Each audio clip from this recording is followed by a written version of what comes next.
расход. Siz mashinangizda ham shunaqangi holat kuzatilib qolsa, sraza borib, motorni ochishga shoshilmang, qaytarib aytaman. Mashina bittada o'zgaradi, egasi ham bilgan bo'lsa. Assalomu alaykum qadrli obunachilar. Navbatdagi Lacetti 1.8 avtomobilni olib qolganmiz. Mashina ishlab turibdi.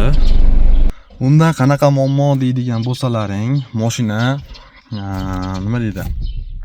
Gulshitildan normalniy tutun haydab o'tibdi.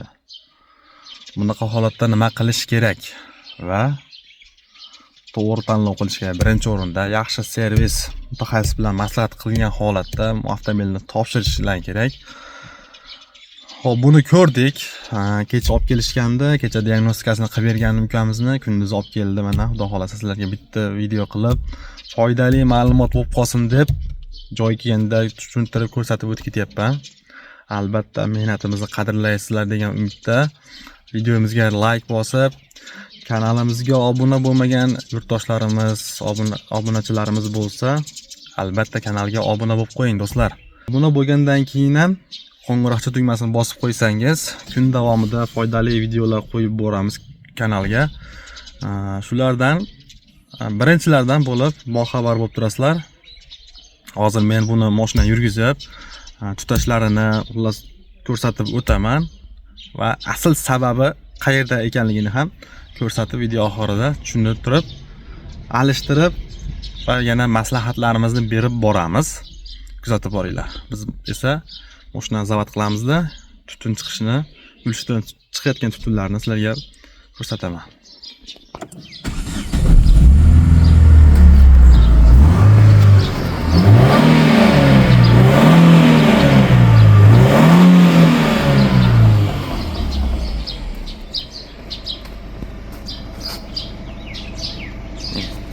Hamma yer tutab ketdi.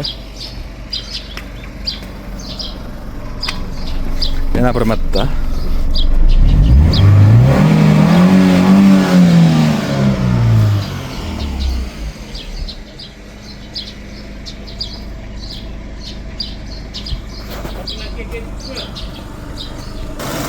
Mana o'sha gulishtillardan ko'rayotgan bo'lsalaring, yog' tomchilab, yerlab qorayib qolgan. Ma'lardan tutyapti mana gulishtillar. Buni krishkasini ochib, o'sha g'urrak klapni qayda turishlarini ko'rsatib sizlarga. Tepa krishkamizni ochib oldik. Mana ko'rishlaringiz mumkin. Moshlanka mana isparitel, ya'ni yoqilg'i, yonilg'i kiradigan taraf, havo aralashma. Mana bu yerda motor ichida katta davlena, katta оборотda harakatlanishdan chiqqan davlena bu klapan orqali so'rilib turadi yonish kamerasiga. Monosida ham chiqadi. Bu qachonki katta оборотdagina kuchli so'rilish bo'lganda motorda havo kuchli so'rilish bo'lganda bunisidan ham tortadi. Hozir buni ochib, mana ochamiz. Birgalikda qaranglar mana.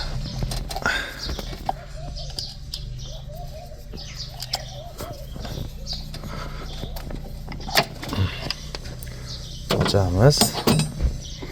Mana bunda 24 kulishda bo'shatib buni. Oson. Diagnostikani to'g'ri qilib, uy sharoitida o'zlaring ham alishtirib olsalaring bo'ladi. Albatta diagnostika to'g'ri bo'lishi kerak.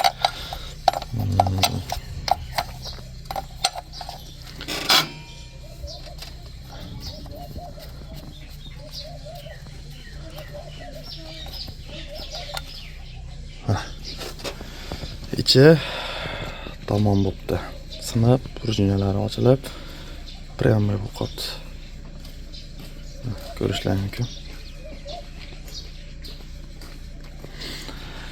Yangisini alishtiramiz. Xudo xolasa yangisini alishtirib bo'lgach, mashinani yurgizib, bir mashinani qattiq bosib qo'yganimizdan keyin isparitelga o'tib ketgan moylar so'rilib, yonib, gulshitildan chiqib ketadi. Shundan keyin mashinada orqasida tutashlar yo'qoladi. Hozir mana g'urrak klapani chaqirtirdik, olib kelishdi. Xudo xolasa joyiga ustiroq qilamiz. Bu ko'proq labolardagi, koreyskiy labolarda bilasizlar, g'urrak klapan kirishkada bo'ladi. Xudo xolasa Lacettiga ham perdirka qilib moslab beramiz. Chiroyli qilib.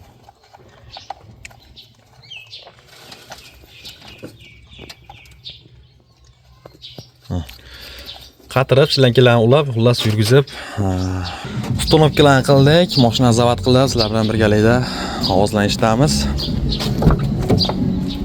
Yo, bismillah.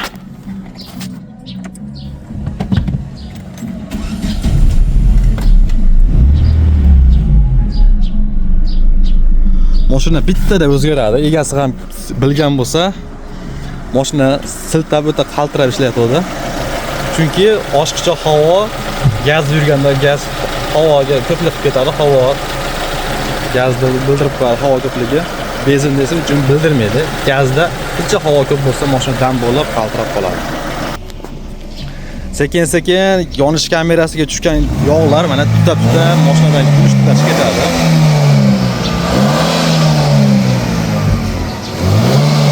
Boshqa iloji yo'q, tutadi, isiriq solib yuradi.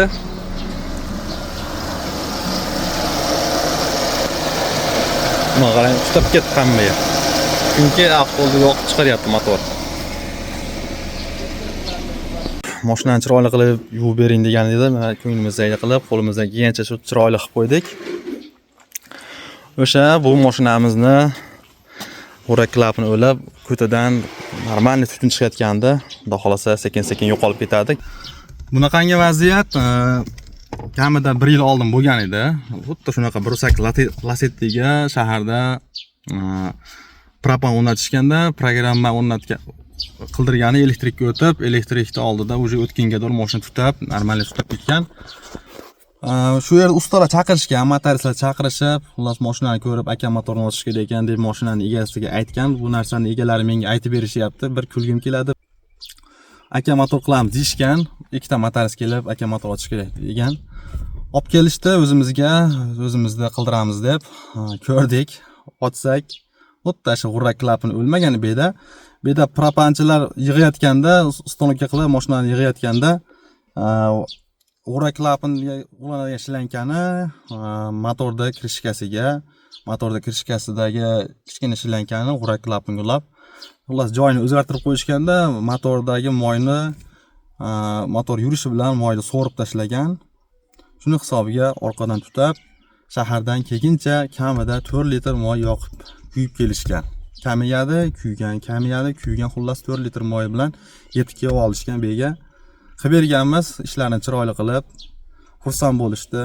6 million, 7 millionni oldini oldi aka deb xursand bo'lib, oldimizdan ketishgan. Xudo xolasa, shunaqangi xizmatlar kerak bo'lsa, pastdan nomerlar qoldiramiz. Bemalol aloqaga chiqib, savollaring bo'lsa, javob berishga harakat qilamiz. Joyinglar sog' bo'lsin, yaxshilikda ko'rishaylik.